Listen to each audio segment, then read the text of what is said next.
குடிச்சா உயிருக்கே ஆபத்து ஏற்படும் டாக்டர் சொல்லியிருக்காரு. நான் குடிக்கத்தான் போறேன். சாவுல கூட சந்தோஷத்தை அனுபவிக்க நான் துடிக்கிறேன். இல்ல, இத குடிக்க நான் அனுமதிக்க மாட்டேன்.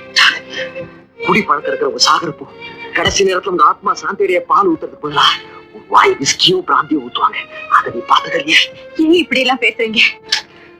என் மனசுல உள்ள வேதனையை மறக்கிறதுக்காக. வேதனையா? ஆமா,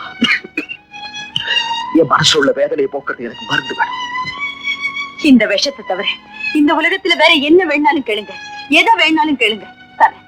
நிச்சயமா நிச்சயமா என் குங்குமத்தை காப்பாத்திக்கிறதுக்காக நான் எதையும் செய்ய தயாரா இருக்கேன். சத்தியமா? சத்தியமா. இதோ பாருங்க, நான் உங்க மனைவி. உங்க சந்தோஷம் தான் என் சந்தோஷம். கேளுங்க, என் மாங்கல்யத்தின் மேல ஆணை. சொல்லுங்க. உன்னை நான் அடையிறதுக்கு முன்னாடி என்ன நான் ஒருத்திக்கிட்டே இருந்துட்டேன். என் மனசு அங்கேயே துடிச்சுட்டு இருக்கு. என் உயிர் அந்த இடத்துலயே வாழ்ந்துட்டு இருக்கு. அவதான் கிளாரா. என்னால அவளை மறக்கவே முடியல. ஜானகி, அவளை இங்க வரணும். அவ்வளவுதானே? இதுக்கு சத்தியம் தேவையில்லைங்க, சாதாரணமாவே கேட்டுக்கலாமே. எங்க முதல் இரவனுக்கே அவளுக்காக விட்டு கொடுத்தனா இப்ப மறுத்துவா போறேன். அன்னைக்கு என்கிட்ட சொல்லாம அழைச்சிட்டு வந்தீங்க, இன்னைக்கு என்னையே அழைச்சிட்டு வர சொல்றீங்க. பரவாயில்லை, நானாவது புருஷனுக்காக தூது போறேன். புருஷனையே தூக்கிக்கிட்டு போன நலாயினி எல்லாம் எனக்கு முன்னால் இந்த மண்ணுல பிறந்திருக்காங்க. இந்த மாதிரி சோதனை எல்லாம் பெண்களுக்கு புதுசு இல்லைங்க, பழசுதான்.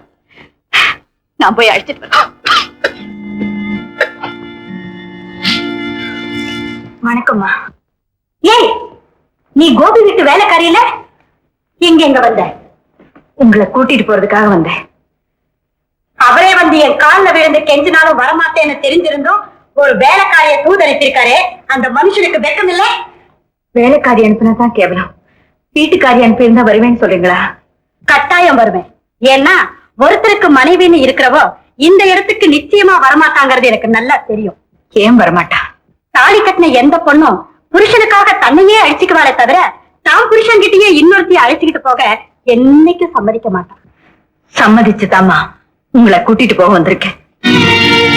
அப்படின்னா நீ அவருடைய மனைவி. உங்களுக்கு என் மேல சந்தேகம் இருந்தா அதுக்கு அவர் கட்டின இந்த தாலிதான் சாட்சி. இது அவர் எனக்கு போட்ட பிச்சை. இப்போ நான் அவருக்காக உங்ககிட்ட பிச்சை கேட்க வந்திருக்கேன். நீங்க என்ன சொல்றீங்க? உங்களை பிரிஞ்ச துயரத்தை மறக்க போயாம குடிச்சுக்கிட்டு இருந்தாரு. இனிமேலும் குடிச்சா அவர் உயிருக்கே ஆபத்து ஏற்படும் டாக்டர் சொல்லிட்டாரு. உங்க காலில் வேணாலும் விடுறேன், தயவு செஞ்சு என் கூட வாங்க.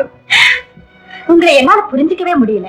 அன்னைக்கு உங்களை வேலைக்காரின்னு சொன்னப்போ ஆத்திரப்படாம இருந்தீங்களே. அமைதியா இருக்கிறது மனைவியோட லட்சணம். பால பங்கு போட்டு கொடுக்க சொன்னேனே, அப்ப கூட உங்க மனசு பதைக்கலையா? புருஷனை தேடி வந்திருக்கிற விருந்தாளியை புண்படுத்துறது பொறுப்புள்ள மனைவி செய்யற காரியம் இல்ல. போகட்டும், நீங்க இருக்க வேண்டிய கட்டில்ல நான் இருந்தப்போ அதை எப்படி உங்களால சகிச்சுக்க முடிஞ்சது? கணவனுடைய சந்தோஷம் தான் தன்னுடைய சந்தோஷம் நினைக்கிற எந்த மனைவிக்கும் அதை சகிச்சுக்கிற சக்தி உண்டு. இப்ப அவருடைய உயிரை காப்பாற்றணும், நீங்க என் கூட வரணும். தயவு செஞ்சு என் மேல இறக்கம் காட்டுங்க. நீங்க என் கூட வரணும். தயவு செஞ்சு என் மேல இறக்கம் காட்டுங்க. நீங்க வந்தாதான் அவருடைய உயிரை காப்பாற்ற முடியும். சீக்கிரம் பொறுப்படுங்க, யோசிக்காதீங்கம்மா, வாங்க. ஓகே, நான் வரேன்.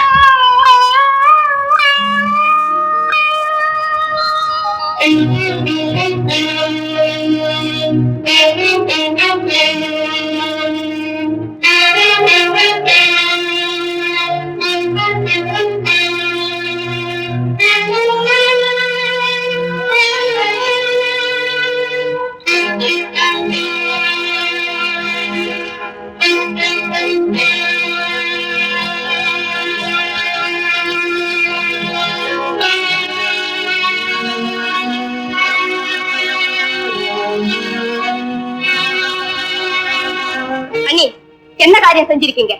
ஒரு வேட்டியை கூட்டாம வீட்டுக்குள்ள கூட்டிட்டு வந்திருக்கீங்களே, இது உங்களுக்கே நல்லா இருக்கா? குற்றம்தான். குடி அவர் உயிரை குடிக்காம இருக்கணும்னா நான் இந்த குற்றத்தை செய்யறதை தவிர வேற வழியே இல்லை. அவங்களை இங்க அழைச்சிட்டு வந்தா எனக்கு ஒரு நாள் தான் துக்கம், இல்லைன்னா வாழ்நாள் பூராவும் நான் துக்கப்படும். நீங்க செஞ்ச பாவத்துக்கு நன்னாவ நியாயம் சொல்றீங்க. இல்ல, நான் செஞ்ச கடமைக்கு நீதான் களங்கம் கற்பிக்கிற. உங்க பூவையும் பொட்டையும் இன்னொருத்திக்கு பங்கு போட்டு கொடுக்க துஞ்சிட்டீங்களா? பறி கொடுக்கறத காட்டிலும் பங்கு போட்டுக்கிறதே மேலுங்கிற முடிவுக்கு நான் வந்துட்டேன். நீங்க எங்க அண்ணனை புனிதமாக்குவீங்க நினைச்சேன். நான் போட்ட கணக்கு தப்பு கணக்கா போச்சு. தப்பு கணக்கு சரியான கோபி, நான் எத்தனையோ தூதுகளை பத்தி கேள்விப்பட்டிருக்கேன். ஆனா நீங்க அனுப்புனது வெறும் தூது இல்ல, கண்ணீர் தூது. அதுதான் என்னை இங்க கட்டி இழுத்துட்டு வந்திருக்கேன். இவங்க உங்களுக்கு அதிக விசுவாசம் உள்ள வேலைக்காரி இல்லையா? எஜமானனுக்காக கண்ணீர் விட்டதுல என்ன ஆச்சரியம் இருக்கு? போது நிறுத்துங்க. சம்பிரதாயப்படி கட்டிக்கிட்ட மனைவியையே வேலைக்காரின்னு சொன்னீங்க. வெட்கமா இல்ல? உங்களுக்கு கழுத்தை நீட்டிட்ட எந்த 10 நிமிடத்துக்கு முன்னாலே என்ன கட்டி பிடிச்சு சரசம் பண்ணீங்களே, அப்ப அவங்க மனசு என்ன வேதனைப்பட்டிருக்கும், எப்படி எல்லாம் துடிச்சிருக்கும். அந்த பாவத்துக்கு உங்க கண்ணீரால அவங்க பாதங்களை கழுவுனா கூட பரிகாரம் தேடிக்க முடியாது. ஐயோ, அப்படிலாம் சொல்லாதீங்க அம்மா. நீங்க உங்க இதயத்துல எவ்வளவு பெரிய இடிய தாங்கிட்டு இருக்கீங்கிறது எனக்குதான் தெரியும். 1000 தான் அழிந்து போனவளா இருந்தாலும் நானும் உங்களை மாதிரி ஒரு பெண் தான். ஒரு பெண்ணோட வாழ்க்கையில அவளுடைய எதிர்காலத்தையே நிர்ணயிக்கக்கூடிய புனிதமான இரவுதான் முதலிரவு. மிஸ்டர் கோபி, அந்த முதலிரவிலேயே அவங்க மனசு கஷ்டப்படும்படியா நடந்துட்டோமே, நமக்கு பிராயச்சித்தமே கிடையாது கோபி. இந்த கிளாராவா இப்படி எல்லாம் பேசுறான்னு ஆச்சரியமா இருக்கா? உப்பு வித்த காசு கடிக்காது, கற்ப வித்த காசு கசக்காதுன்னு தத்துவம் பேசின அந்த கிளாரா செத்து போயிட்டான். நான் இப்போ இந்த ஜானகிங்கிற தெய்வத்தை மானசீகமா வழிபடுறவா. மிஸ்டர் கோபி, பூந்தோட்டத்தை வீட்டுக்குள்ள வச்சுக்கிட்டு காகித பூ காசப்பட்டா உங்களோட பயிற்சிக்காரர் இல்லைன்னு தான் சொல்லுவேன். இதுல எந்த பெண்ணையும் கண்ணெடுத்து பார்க்காதீங்க. அம்மா, என்ன மன்னிச்சிருக்கம்மா. அம்மா, பெண்குலத்துக்கே பெருமை தேடி செஞ்சுட்டீங்க. 1000 கிளாராக்கள் பிறக்கலாம், ஆனா 1000த்துல ஒருத்தியா ஜானகியா இருக்க முடியுமா? அம்மா, என்ன மன்னிச்சிருக்கம்மா, என்ன மன்னிச்சிரு.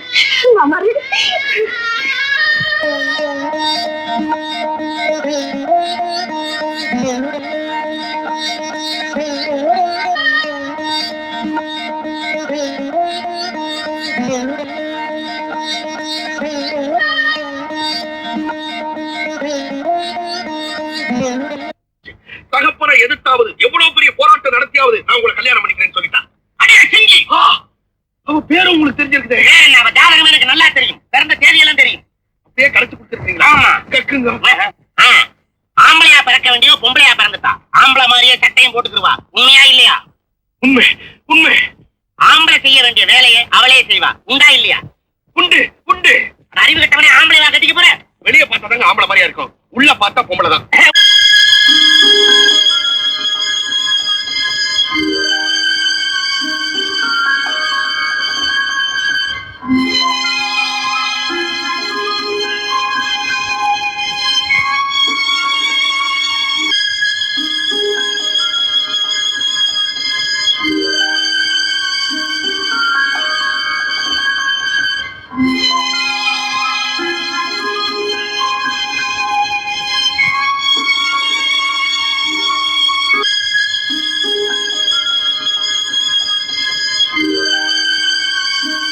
சாப்பிடுங்க. வச்சுக்கிறேன்.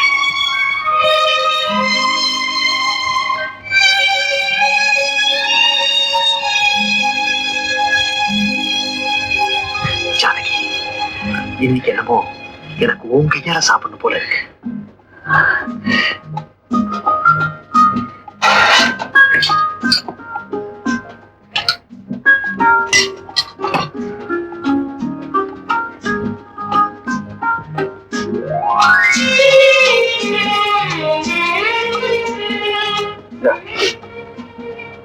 உன்னை நான் அதிகமா குடும்பப்படுத்திட்டேன், என்ன மன்னிச்சிரு.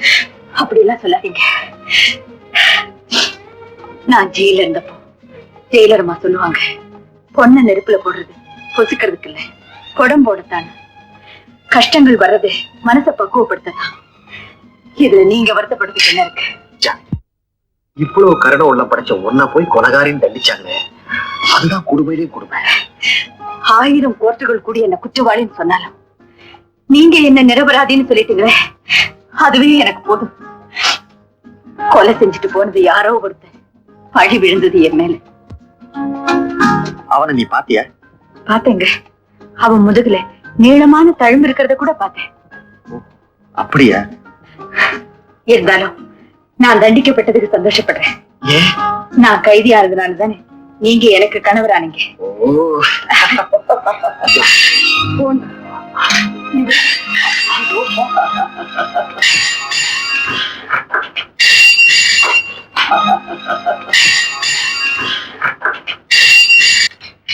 ஹலோ, இருக்காரு?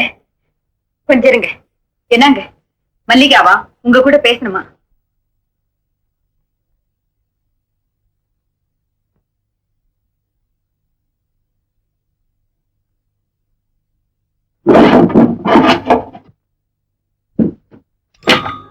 என்ன கட் பண்ணிட்டீங்க? இது வரைக்கும் என் உலகம் வெளியில இருக்குன்னு நினைச்சிட்டு இருந்தேன். இப்பதான் நான் செஞ்ச தவறெல்லாம் புரிஞ்சுக்கிட்டேன். இனிமே நீதான் எனக்கு